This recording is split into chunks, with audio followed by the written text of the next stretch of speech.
নমস্কাৰ, মই মুস্তাফা কামাল আজহাৰী। আপোনালোকে মোৰ বিষয়ে সামাজিক মাধ্যমত যিবোৰ দেখিছে বা যিবোৰ কথা প্ৰচাৰ হৈছে, আচলতে সেই গোটেইবোৰেই ভুৱা প্ৰচাৰ হয়, অপপ্ৰচাৰ হয়। মোক বদনাম কৰিবলৈ কাৰণে একাংশই এনে কৰ্মবোৰ কৰি আছে। আপোনালোকে সকলোৱে জানে যে মই যোৱা কেইবা বছৰ ধৰি অসমৰ সভ্যতা, সংস্কৃতি, কলা, কৃষ্টি, জাতি মাতি ভেটিৰ বাবে মাত মাতি আহিছো। এটা জাগৰণ সৃষ্টি কৰিবৰ কাৰণে মই চেষ্টা কৰি আহিছিলো। আৰু বহুতেই মোক যোৱা কেইবা বছৰ ধৰি জানে প্ৰাণে মাৰিব চেষ্টা কৰিছে, সময়ে সময়ে অপমান কৰিছে, ৰাস্তাত মাৰিছে। তেওঁলোকে বহুত কিছুই কৰিছে, আপোনালোকে সকলোৱে জানে। সিদিনাখনো তেনেকেই তেওঁলোকে পূৰ্ব পৰিকল্পিতভাৱে তেওঁলোকে মোক আক্ৰমণ কৰিছিলে।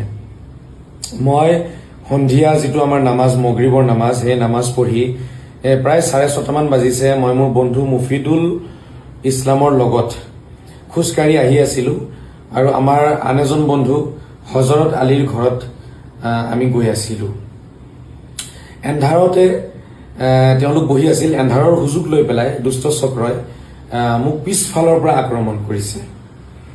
তেওঁলোকে দা, লাঠি, কুঠাৰ লৈ আহিছিলে আৰু লগত তেওঁলোকে মহিলা লৈ পেলাই আক্ৰমণ কৰিছে।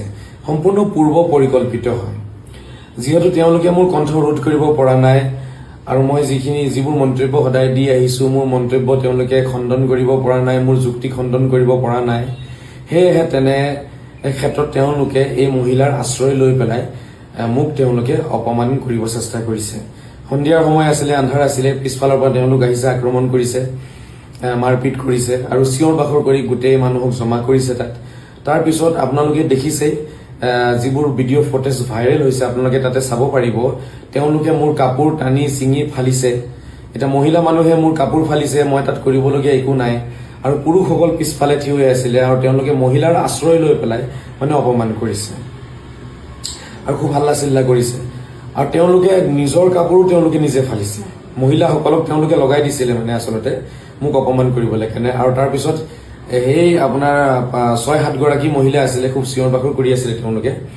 আৰু সেই মহিলাসকলে পিছত নিজৰ কাপোৰ নিজে ফালি তেওঁলোকে মোৰ নামত পুলিচ কেছ কৰিছে গৈ পেলাই। মই বোলে তেওঁলোকক অপমান কৰিছো, তেওঁলোকক বোলে মই তেওঁলোকক সন্মান হানি কৰিছো, তেনেকুৱা কেছ তেওঁলোকে দিছে। এয়া সম্পূৰ্ণ পূৰ্ব পৰিকল্পিত হয়। আপোনালোকে একো বিশ্বাস নকৰিব।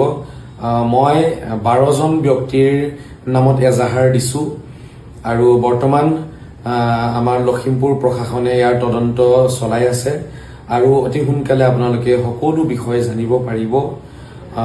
কোন অপৰাধী হয়, কি শুদ্ধ হয়, কি অশুদ্ধ, কি সঁচা, কি মিছা আপোনালোকে জানিব পাৰিব। মই অসমৰ সচেতন ব্যক্তিসকলক, গণ্যমান্য শিক্ষিত মহলক মই অনুৰোধ জনাম যে আপোনালোকে মোক এটা সঁহাৰি জনাব। কাৰণ সদায় জাতি মাতি ভেটিৰ কাৰণে মাত মাতি আহিছো আৰু এনে কৰ্ম কৰিলে শত্ৰু থাকিবই। মোক দিনে ৰাতিয়ে মানুহে মাৰি পেলাম, কাটি পেলাম বুলি ভয় ভাবুকি দেখাই আহিছে, সদায় দিছে।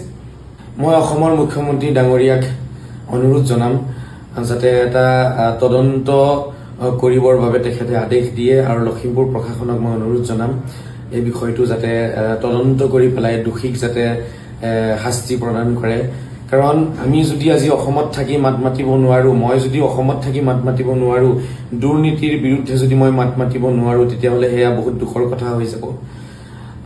সেয়া এটা চিন্তাৰ বিষয় হৈ যাব। এনেকে যদি সত্য কথাক লৈ আমি আগবাঢ়োতে যদি মহিলাক আশ্ৰয়, মহিলাক অস্ত্ৰ বনাই যদি কোনোবাই আমাক আক্ৰমণ কৰে, মাৰিব বিচাৰে, সেয়া কিন্তু দুখৰ বিষয়। গতিকে শ্ৰদ্ধা ৰাইজ, আপোনালোকৰ ওচৰত মোৰ এয়াই অনুৰোধ যে যিবোৰ কথা প্ৰচাৰ হৈছে আপোনালোকে বিশ্বাস নকৰিব। সেয়া সম্পূৰ্ণ ভুল কথা হয়, ভুল প্ৰচাৰ কৰিছে।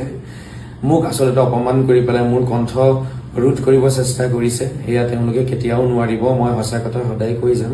লাগিলে তেওঁলোকে মোক মাৰক, কাটক, মোৰ ক'বলগীয়া তাত একো নাই। এদিনটো মৰিবই লাগিব, কিন্তু সঁচা কথাখিনি সদায় কৈ যাম। আৰু লগতে আৰু এটা কথা মই আমাৰ মুখ্যমন্ত্ৰী ডাঙৰীয়াক অনুৰোধ জনাম। তেখেতে আৰ্মছৰ লাইচেন্স দিম বুলি কৈছিলে বহুতোকে। মই অনুৰোধ জনাম এই বিষয়টো লৈ পেলাই মই লখিমপুৰ প্ৰশাসনৰ লগত কেইবাবাৰো আলোচনা কৰিছিলো, কিন্তু মই কোনো সঁহাৰি পোৱা নাই।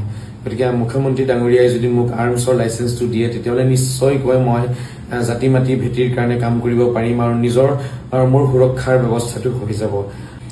বহু ইলিগেল কাম তেওঁলোকে কৰি আছে আৰু সেই ইলিগেল কামখিনিৰ মই বিৰোধিতা কৰাৰ কাৰণেই আজি তেওঁলোকে মোক এনেকে আক্ৰমণ কৰিছে বা মহিলাৰ জৰিয়তে তেওঁলোকে মোক অপমান কৰিব চেষ্টা কৰিছে।